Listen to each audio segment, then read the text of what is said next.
Saudara-saudari, adik-adik, Bapak Ibu, para sahabat Tuhan Yesus di Paroki Santo Yosef Medari dan di Stasi Santo Tomas Yegan, juga para sahabat Tuhan Yesus dimanapun Anda berada, berkah dalam, salam semangat, sehat selalu, dan tetap semangat, tetap bahagia di dalam berbuat baik. Marilah kembali kita belajar ilmu sejati pada hari Selasa, tanggal 4 Oktober tahun 2022. Bersama dengan gereja kita merayakan pesta Santo Fransiskus dari Assisi. Marilah kita juga berdoa bagi kedamaian abadi saudara-saudara kita yang menjadi korban meninggal saat tragedi Kanjuruhan terjadi. Semoga dengan situasi itu kita semua bisa belajar untuk lebih menghargai kehidupan, mengenang mereka yang sudah berpulang, dan terus membangun persaudaraan satu sama lain karena kita adalah sesama. Kita mengawali belajar ilmu sejati kita dengan berdoa dalam nama Bapa, Putra, dan Roh Kudus.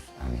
Ya Allah, Santo Fransiskus menjadi miskin dan rendah hati seperti Kristus sendiri. Semoga kami umat-Mu bersukacita di dalam Dikau, agar kami yang sudah dibebaskan dari perbudakan dosa dapat menikmati sukacita abadi dengan pengantaran Tuhan kami Yesus Kristus, Putra-Mu yang hidup dan berkuasa bersama Dikau dalam persatuan Roh Kudus, Allah sepanjang segala masa. Amin. Para sahabat Tuhan Yesus terkasih, kita akan belajar ilmu sejati dari Injil Yesus Kristus menurut Matius bab 11 ayat 25 sampai dengan 30.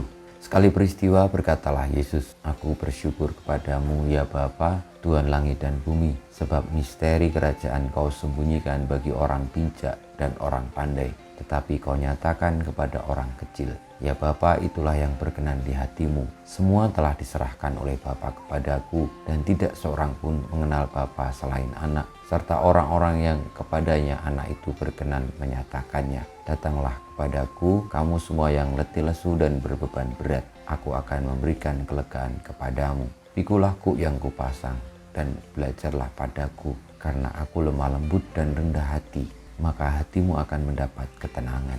Sebab enaklah kuk yang kupasang dan ringanlah bebanku." Demikianlah sabda Tuhan. Terpujilah Kristus. Sahabat-sahabat Tuhan Yesus yang terkasih, sejak tanggal 1 sampai sekarang, tanggal 4 Oktober, saya merasa ada sesuatu hal yang sungguh-sungguh menyedihkan dan sungguh-sungguh membuat saya ini tidak mampu berkata-kata, tidak mampu berbuat banyak terkait dengan peristiwa meninggalnya ratusan supporter Aremania karena peristiwa tragedi di Stadion Kanjuruhan tanggal 1 Oktober. Apa yang membuat saya merasa pedih adalah ternyata sabda Tuhan yang saya renungkan ini sungguh-sungguh membuat saya berpikir dan merenung bahwa mereka para korban ini adalah orang-orang yang sebenarnya ingin menikmati sepak bola saja. Jadi tidak terlibat juga di dalam kepentingan-kepentingan apapun selain mereka cinta sama klub dan ingin menikmati permainan bola. Tapi kenapa mereka menjadi korban? Bukankah mereka ini orang-orang yang kecil? Dan yang terjadi seringkali orang-orang seperti itu dilupakan. Kita yang merasa tahu, yang merasa punya posisi, seringkali justru arogan. Maka saudara-saudari yang terkasih, marilah kita belajar juga dari Santo Fransiskus Assisi yang membuka hatinya bagi siapapun penuh kasih, terutama bagi orang-orang kecil sederhana. Mereka adalah pahlawan-pahlawan yang saya percaya nanti akan mengubah sepak bola Indonesia untuk semakin damai, bersatu, dan juga untuk para aparat tidak lagi mementingkan kepentingan tugasnya, tetapi lebih mengedepankan bagaimana membela rakyat, melindungi masyarakat. Kita mohon berkat Tuhan, semoga bangsa kita dilindungi dan dijaga. Ketika kita merasa berbeban berat, lemah letih lesu, ingatlah dengan melepaskan ego kita, arogansi kita, dan kita mengakui bahwa kita membutuhkan juga orang lain, membutuhkan Tuhan.